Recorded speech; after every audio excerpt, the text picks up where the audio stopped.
Bwana ushelewa nachelewa kupiga adhana huyu. Ibishe mimi nasikave wao wakishakuwa beka msikitini wanakula tende. Sisi wengine wanatusahau. Shule za mwastazi gani? Wanatusahau. Stars bana. Jua lishazama ili hapa ile rafiki yangu. Jua lishaondoka. Unajua sasa hivi jua linakimbilia Kongo, unajua Kigoma lishapita. Paka sasa hivi hamna adhana. Au kuna shehe kaondoka na fungua ofisi yani ile ya eti ofisi ya msikitini. Kwani dini kitabu inasemaje ndani ya kitabu? Vitabu vinasema jua likizama zitufungulie tufuturu. Basi tunasubiri nini sisi?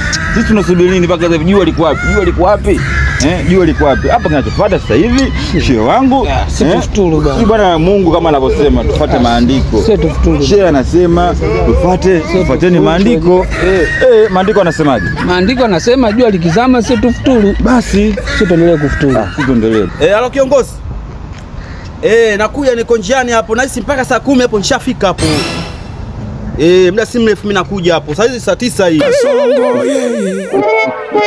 Mbali nanga. Ndio nakuja hapo. Mbona wewe? Sawa, haina shida. Oh yeye. Poa. Kasongo mbona wewe? Ukageuza swali.